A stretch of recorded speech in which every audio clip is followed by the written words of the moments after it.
It's been a day.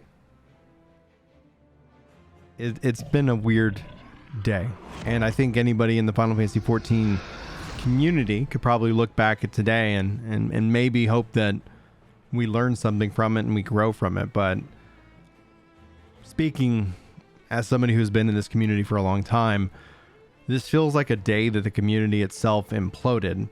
And it's interesting to me that for the reasons why I've seen people harassing and tearing each other apart over this issue, over this, non-change in the terms of service, but the enforcement of the terms of service. And then I've seen targeted harassment towards streamers, and this is going to get weird, but we're going to talk about it, and I want to go through.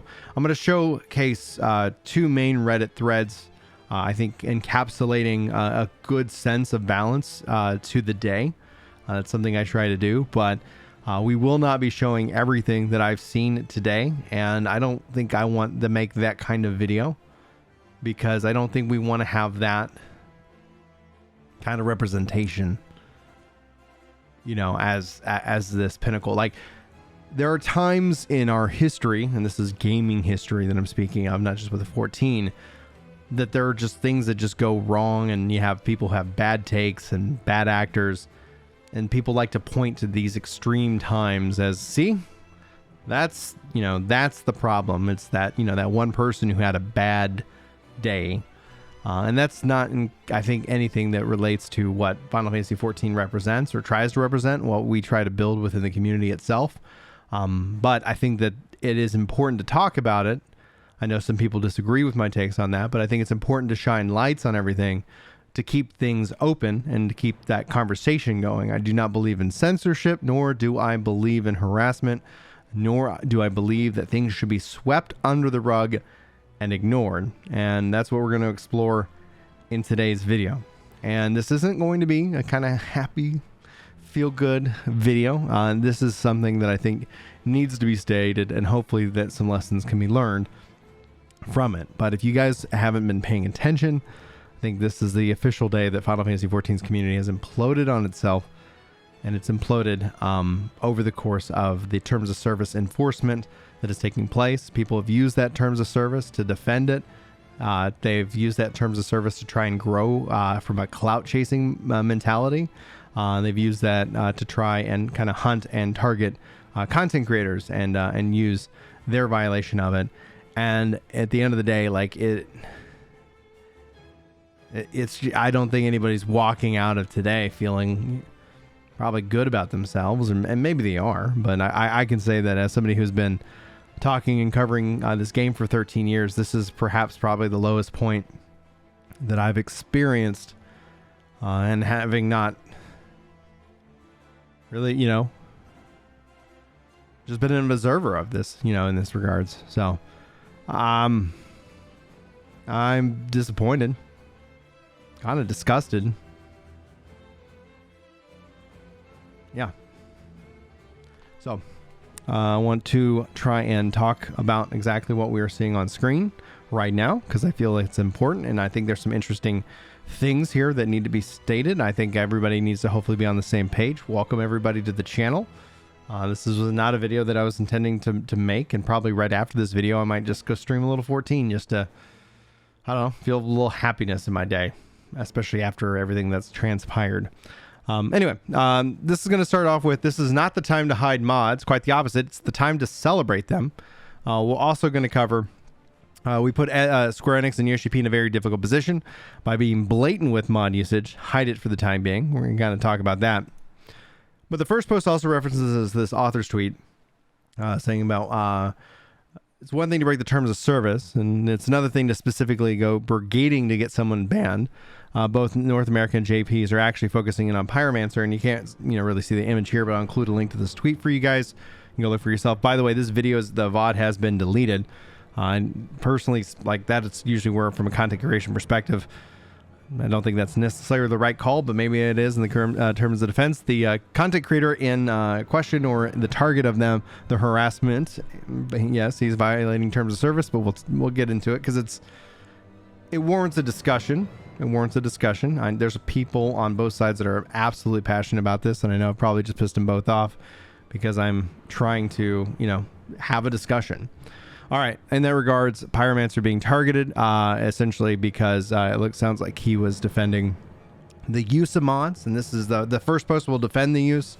Second post will basically say, hey, hush up, guys, chill out. That's the TLDR, but let's get into it. What got this post started was the author's tweet. Every thing in the community that created that community fueled this game that has been powered and reliant on third-party add-ons. What will go away if you continue on without defending the use of add-ons proudly and openly? So preaches live role-playing because it uses the chat bubbles. You can see a link to the tweet. Again, all the links will be in the description. The amazing machinima that everyone praised, the emote by Zane Kantopu. Almost every streamer that uses G-Shade, because even YouTube creators like Bellular use it to improve his clips and his analysis and review videos. Every bard concept that is top tier like Lamarith. Every G-poser that loves their Instagram shots. Through the recent actions and bending in the whims and places like 5chan, the devs have opened a can of worms and encouraged a witch hunt. People addicted to quote-unquote justice will mob people for no other reason than the satisfaction of burning their next witch. You can argue that this puts the devs in a hard situation, but the game that has been totally reliant on its community, and the community that should be put first, and the community that is more reliant on these add-ons than Square would like to admit. Cover the tweet, so let's cover this point right here. We put Square Enix and Yoshi P in a very difficult position by being blatant with mod usage and hide it for the time being. TLDR, Square Enix has never proactively tried to stop modding, and we're constantly poking the bear. Yoshi's argument that they can't install detection software on your computer is odd because Apex is incredibly popular in Japan, and if you've ever launched the game, you know that EAC is their anti-cheat provider. So, I think that it doesn't understand essentially the context. Like all in this, like my thing is like they haven't talked about the cheaters and stuff in PvP, but it's absolutely, I think, a part of this conversation. They can bring in anti-cheat, but I think Yoshi P knows with that there's going to be some kind of things. And imagine just the utter whirlwind. Like we think this is a bad day. Imagine just them all of a sudden putting in anti-cheat right away from that perspective. I think that would be, I think he would probably want to give us a heads up. But based off of his letter and his words, based off of today, I wonder if he's gonna just have to put that into place. We'll obviously keep you guys up to date. That's for sure. If they truly wanted to prevent applications like 14 Launcher and 14 Alexander hooking into the game, wouldn't be the hardest thing to detect. EAC, for all of its flaws, is surprisingly good at stopping those occurrences. Not 100% of them, but most would effectively stop most users from using them alongside some botting and actual cheating. I intentionally left out ACT and text tools because they don't do that. They could prevent you from editing game files and modding essentially dead, and they could obfuscate, great word, I suck at reading it, or encrypt outbound traffic, essentially killing the current form of ACT implementation. But again, they don't want to do that. Yoshi P's philosophy in these types of things has been they're not hurting anybody. You can go off the top of my head and recall Square Enix ever being proactive in preventing anything like this. And they strictly are doing it because Japanese players are throwing hissy fits because they got dumpstered in with the world first race over again. Yoshi P happily congratulated TPS and TEA, even though in their clear video you could hear the triggers, so clearly he didn't care to even mention that.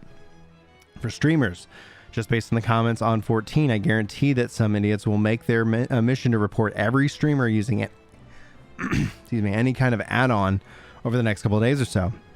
Stream your game window, don't capture your act. As for triggers, just output the audio in 14 and your voice and your stream, and so your entire system uses audio. The virtual audio cable output 14, listen to that device within Windows settings and select along with your mic only your sound outputs in OBS. If that doesn't make sense, PM me, I'll hit you up. Disable any texture mods, including UI ones for now. Essentially then just summing this all up as please stop poking the bear. So this has been a really, I think, bad day. I think from the aspect that you see people kind of attacking others for use of this. Obviously, the content creators, the visible side. I think content creators should absolutely stop using these mods. I think everybody should stop using these mods. Even the hush-hushness of it, I think for the time being, I think we just have to stop using the mods, using the plugins, using all of it. I know that is a wish and a dream and a prayer, and people are going to go be people, and they're going to human, as they are. I've seen people try and say the Discord is... an add-on and should be banned as well because it gives you an unfair advantage because you're in voice chat. People have taken this and they have reacted to this in such an, I'd say, unprofessional way, but I've also would say like in such a, I don't know, it reminds me when my kids don't get like ice cream. And that's the impression that I get. I know I'm going to frustrate people with that because while I have definitely been a very loud voice that these features that these mods have need to be in game in some form of fashion. By feature by feature, you could always ask me if you want or hang out with me if I'm live streaming or something like that. But at the core of it, at its core principled aspect, like going above and beyond and targeting somebody who's making content because of this, I get it. If like honestly, like there could be, I could honestly see kind of reporting somebody in a couple of weeks, like, you know what, hey, etc. But man, this is a hot button issue right now, and legitimately, like those out there kind of thumbing their nose, like I talked about content creators, but let's talk about those thumbing their nose, saying, "Ha, you're not gonna do anything to me." Like, yeah, I think that's that suspension, but. Like in my earlier video today, especially with content creators, like suspending them only benefits them. Like it only is going to give them more like visibility. Imagine Pyromancer getting banned. Imagine what that could do for him. Like there's just a lot of possibilities of growth. Now, I don't think I want to see anybody but get banned. I wish there was some kind of like knock it off and then essentially, it goes from there. But yeah, I don't think this was our best day. This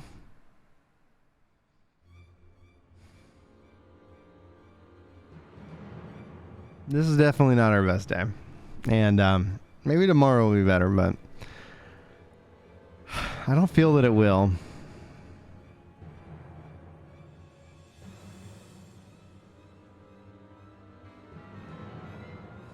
I don't feel that it will.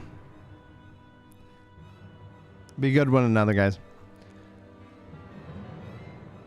For some people, like, this is all they got.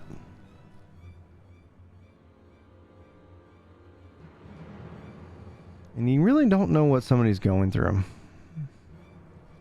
So memes are fine, jokes are fine. But don't use the mods right now. Don't use the add-ons right now.